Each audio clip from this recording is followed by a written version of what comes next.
Hello, and welcome back to Market Shares. I'm your host, Tony Blodgett, and today I want to talk a little bit about the NAR, National Association of... I can't even talk. I want to talk about the NAR settlement, the National Association of Realtors. For those of you in mortgage and real estate, I know that you've heard about this, so I'm going to spend another hour going in-depth unpacking all of it. No, actually, I'm not going to do that. There's lots of podcasts out there that have done that, but I do want to at least mention it and kind of give you a couple of my thoughts around this settlement. So if you've watched any of our previous episodes, really, through the second half of 2023, we talked quite a bit. We've had some experts on from the real estate field, and we talked about, the lawsuit settlements that had been done by many of the large real estate firms. And now we have the National Association of Realtors, who was named in all of these lawsuits, wrapped up with their settlement. And here's what, this means, I think, for the real estate community. First of all, what you're going to see is that buyer's agent commissions are no longer required. So if you didn't know, there was a cooperative arrangement in the way that commissions were paid out. The seller would pay commissions, and some amount had to be given to the buyer's agent. It could be as little as $1, but usually it was more like, a 5% or 6% listing commission, depending on your market area. And that was split between the two agents, the buyer's agent and the listing agent. And maybe, it was 2.5% each, or, there could be some different variances on that. In many cases, you had discount brokerages, discount real estate firms that would offer a 1% listing fee, but they would still typically pay the standard 2.5% to really attract those buyer's agents to show their properties, So what's happening now moving forward is they're no longer requiring that the seller contribute anything, nor are they going to list an amount that is paid to the buyer's agent, in the multiple listing service. So now, does this mean that buyer's agent commissions go away completely? No, I don't think that it does, at least not initially. And so I think what this means is that the buyers, and we talked about this when we had some interviews with some experts, it's going to be more important than ever, and even a requirement, that a buyer sign a buyer's agent agreement with their agent when they go to look at property, or or for that may encompass their whole house searching journey, of looking at multiple houses. And then it's going to be up to that buyer's agent to negotiate either into the price, into the contract for their commission to be covered, which, may cause some difficulty with the home appraising, so on and so forth. If it's a competitive situation and there's other offers on that home where perhaps the buyer's agent is not asking for their commission to be covered, not too dissimilar to closing costs being covered. Sometimes those can lower the competitiveness of your offer. Then those commissions may need to be paid up front. There's some speculation that we see the emergence of like consultants in this space, where they're just going to consult you through the home buying process for a fixed dollar amount. And the answer is, we don't know how all this is going to shake out, but we do know that it's going to have what appears to be a significant impact on the whole process for really the agents, but more so, and this is the part that I think is most frustrating to most people, is that this appears to have the most impact on buyers, really first-time home buyers, right? People who don't understand the real estate process, who really count on the value that a buyer's agent brings to the whole transaction, and who in most cases is already struggling to come up with the funds needed for a down payment, for their closing costs, and now potentially having to also pay their buyer's agent commission in a market that has low inventory and it's difficult to get offers accepted already. I mean, gosh, what a nightmare for potential buyers. So it's going to be interesting to see how this plays out over time. Those are a few of my thoughts on how this is probably going to roll out. But believe me, I'll be doing some episodes in the future, probably talking to some real estate agents who are really, boots on the ground as we start seeing how transactions are being put together, to give some more ideas and strategies on what's happening in real life out there in the market. So the other thing I want to talk about today is I want to talk about how to build and retain a world-class operations team. So I think that in the world of mortgage, and I'm going to talk to mortgage people, but I think some of this applies to the real estate community. But when you think about the operations team that supports a mortgage office, we're really talking about all the support people that help out the loan originator with a successful closing of that file. And there's people that are on the sales side of that process, like loan officer assistants and other administrative type roles. And then you have people that are typically in an order out capacity. So they're ordering out title reports, setting up escrow, ordering appraisals, things of that nature. And then you're going to have, loan processors. The processor is the one that's kind of really scrubbing that file to make sure that it's 100% complete and it's ready to go to underwriting. And then, of course, you have underwriters who are underwriting the loan files. And then you typically have funders as well that are drawing loan documents and facilitating the funding of that transaction, communicating directly with escrow and the like. So that's the operations team. And so I just want to give a few ideas because I know for me in my career, I've always felt like we had the best operations team in the industry.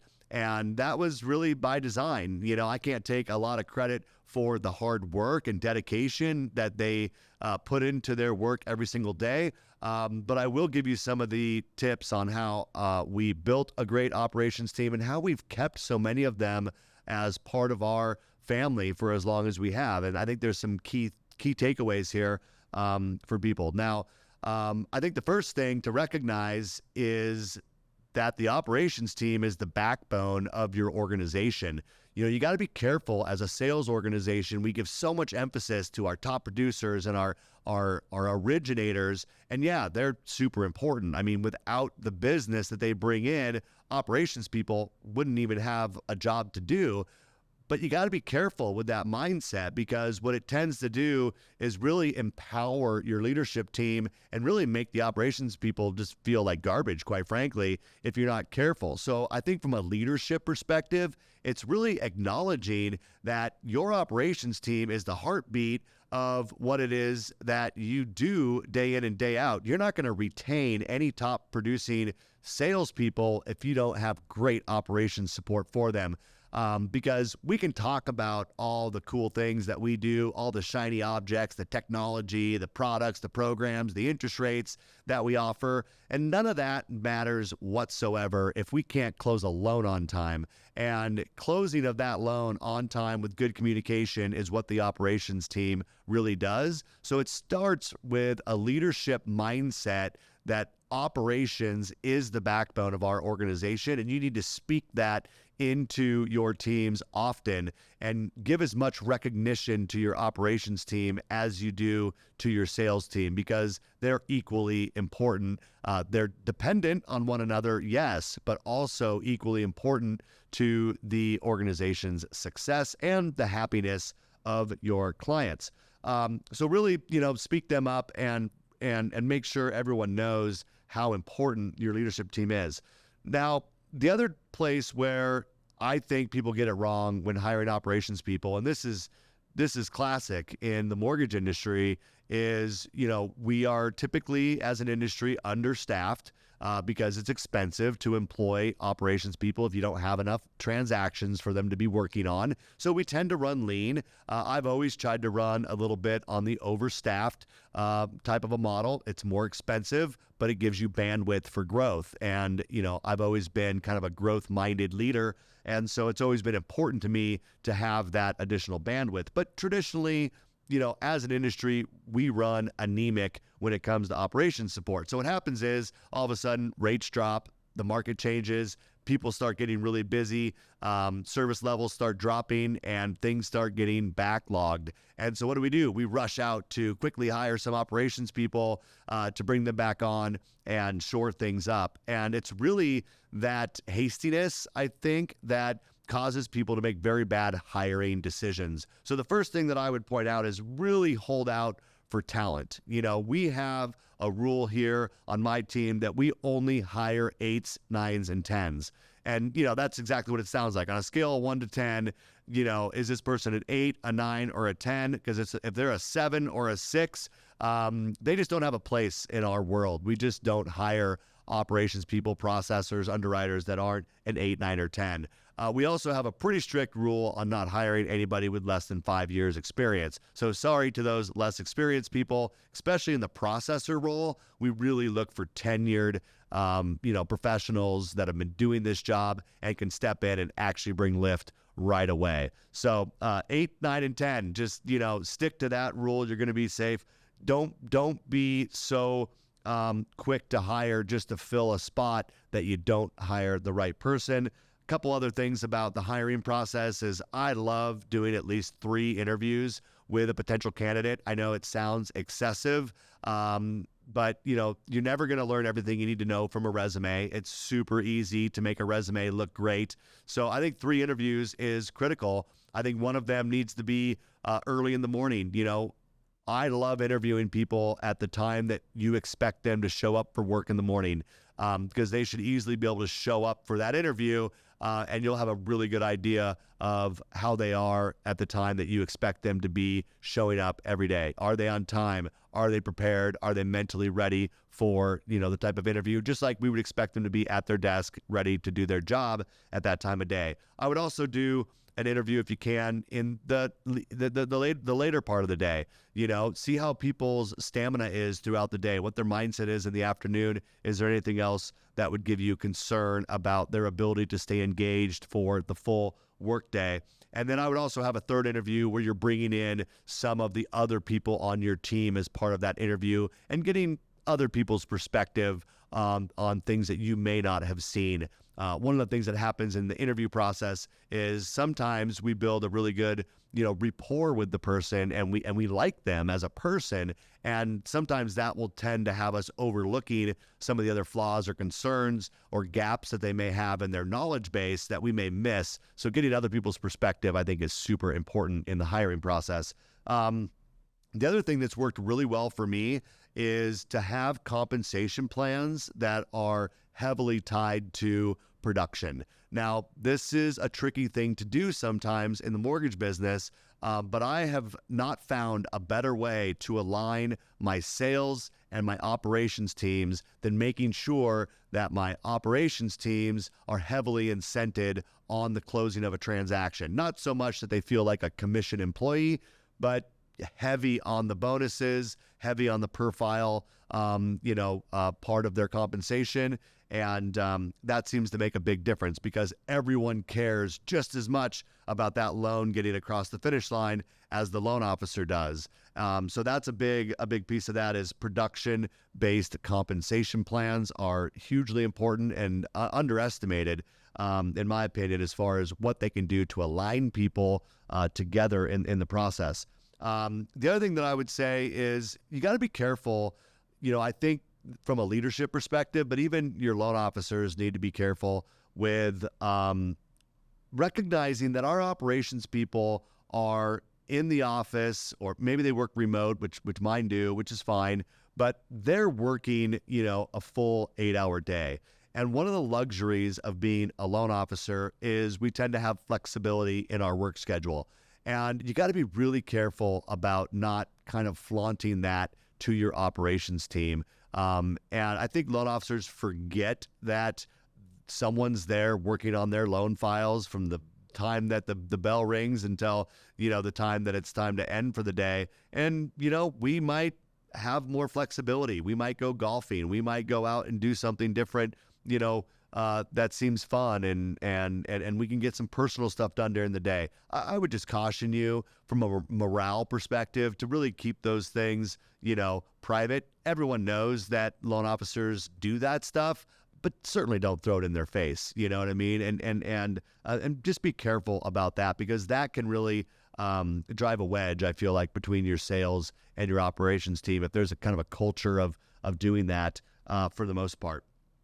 So one of the challenges with production-based compensation plans is now there is a massive responsibility, I feel like, on the leadership team to make sure that you're staffed appropriately, right? Because if you are overstaffed and your processors, your underwriters, if their compensation is tied to production and you don't have enough production to go around, now you have a whole team of people that are not earning the kind of income that they were hoping to when you hired them. And so the onus really falls back on appropriately staffing to make sure that everyone is able to hit the numbers that they need to make. And I think you really need to know, Mike, in order to have a operations team that is highly compensated for your industry based on your compensation plan, how many units do they need to be closing? And I would pay very close attention to your staffing levels and not get too overstaffed,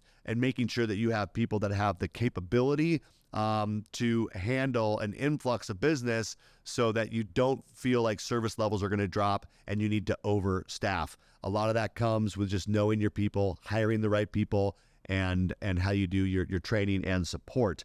And then I would lastly say, and I mentioned this at the beginning, but recognition is so important. You know, we, as an industry, I feel like tend to treat operations people kind of like not as important as loan officers. And I can't emphasize enough how much of a miss this is for so many people. We need to really recognize both publicly and privately, you know, our operations people for the value that they bring to the table. If you have top producer awards, consider having some sort of award for your operations team as well. Some sort of a opportunity for recognition to be, you know, handed out to those that go above and beyond. Just really make them feel special, just like you would your sales team. And it may not feel like the most natural thing to do, but it's so important for morale and something that I would highly recommend. And the last thing that for me has provided longevity with my operations team is, you know, the providing stability, you know, making sure that you're running an operation in a way that you don't have massive turnover in your loan officers, right? That you're running a business that people are proud to be a part of. And if you can provide long-term longevity, your ops people are not going to leave you, right? That's one thing that they tend to desire a lot more than loan officers. Loan officers can be very transient. They can go with the flow. They many of them, not all of them, of course, you know, they change companies, you know, like the wind changes. But if what you can do is provide a stable environment, that's going to go a long way. And I think about operations people that have been with me now for, you know, around 20 years, a lot of them, not just a couple, like a lot of our team's been together for a very long time. And it comes from this ability through this very chaotic industry that goes through market gyrations to really provide a level of stability that makes them feel super comfortable. So really make that a priority and speak into that, you know, speak into this is something that's important to us, and we focus every day on providing that environment for you to work within. So anyways, you guys, I hope that was helpful. This is just a topic that comes up a lot in conversation. So I wanted to share a few of my ideas, and hopefully it resonated with you. If it's something that you've challenged with, or if you're in the process of building an operations team, I would definitely take some of those things into consideration. And if you've had a high turnover in your operations team, maybe one of these ideas will help give you some strategies to win with that moving forward. So until next time, you guys, this has been Market Shares. I appreciate your time and attention. And please like and subscribe to this channel. But more than that, tell someone about it, right? Tell someone in our industry about Market Shares. I would appreciate the referral. Until next time, take care.